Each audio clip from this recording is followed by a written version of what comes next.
Yang Mulia Bapak Suci Patris Allegro tak henti-hentinya dengan klaim kunyah-kunyah. Salve fratres. Mari kita bahas, mari kita bongkar. Ini bukan soal kuah kosong, tapi ini sudah giliran makan lumpur ini. Ya. PS Ungke adalah contoh nyata seorang heretik. Ya. Ingat, heresi artinya pick and choose. Masih ingatkah saudara-saudariku akan rengekan PS Ungke ini terhadap fiducia supplicans Desember kali lalu? Mati-matian dia mencaci Paus Franciscus. Kali ini dia sendiri menjilat ludahnya mengeluk-elukan Paus. Demikianlah Protestan PS Ungke ini contoh dari Protestan yang karena anti Paus akhirnya memposisikan diri sebagai hiperpapalis. Ya. Ketika ada yang menyenangkan, mereka jadi hiperpapalis. Ketika ada yang tidak menyenangkan, mereka menjadi anti-pope, anti-Kristus. Ya. Asal bisa pegangan untuk menyelamatkan Protestantisme yang memang tidak punya dasar. Jadi sudah saya bilang Protestantisme itu inkonsistensinya banyak, bertabrakan dengan logika, falasinya berjibun.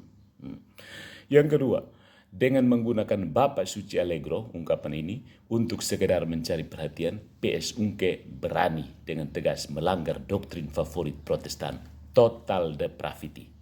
Di sini ketahuan Protestan itu tidak peduli dengan konsistensi, asal bisa pegangan untuk mendasarkan sekali lagi Protestantisme yang tidak punya dasar sama sekali. Ya. Seperti biasa, Protestan tidak berargumen. Ya. Mereka hanya bermain retorika sofisme. Ya. Banyak orang tidak terpelajar akan terpesona dengan kosmetika retorika mereka. Pada dasarnya Protestan adalah penganut kebenaran subjektif. Mereka akan ke sana kemari mencari pegangan, termasuk berdebat. Karena tidak ada kebenaran objektif dan eternal untuk ditaati. Ya. Kemarin benar, hari ini salah, besok benar lagi. Bagi saya benar, kamu salah, kita baku lipat, baku tinju, baku dansa. Tidak jelas Protestan. Ya. Kemudian yang ketiga, Protestantisme sudah dianatema dalam Konsili Trente final. Ya. Nah, sekarang menyangkut pernyataan Paus Franciscus yang menggirangkan Protestan tukang cuplik. We are all sons and daughter of God. Benar. Dan gereja mengajarkan, you Protestants are the rebellious sons and daughter. We are separated because of your stubborn heresy. Ya. Paus tidak perlu mengatakan itu. Semua orang Katolik tahu. Ya. All religions are path to reach God, of course, but only the Catholic Church is the right path. Ya. You kuah kosong makan lumpur. You kopi banyak dari Katolik yang you suka, you buang yang you tidak suka. Konsisten dong, Paus Ungke. Yup. We are now in the dictatorship of relativism. Ya. Dialog bukan berarti kompromi. Silakan persatukan semua Protestan agar menyembah Tuhan Protestan yang satu.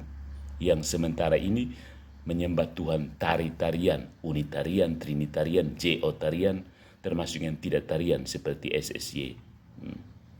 Lalu yang kelima, kembali lagi Paus Ungke menggunakan Paus Jerami untuk membenarkan Protestantismenya. Paus tidak bisa salah. Belajar lagi tentang infalibilitas dari sumber Katolik tentunya. Paus MYM itu makan lumpur soal infalibilitas. Kamu jangan mau ikut makan lumpur. Begitu.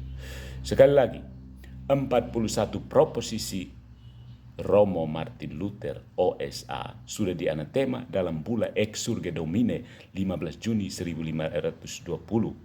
Dan pada tahun 1521, ketika si Luther ini menolak untuk membuang heresi-heresinya, dia dengan resmi diekskomunikasi melalui Bulla Decet Romanum Pontificem 3 Januari 1521. Itu bukan bocil Allegro punya gara-gara makan sirip pinang.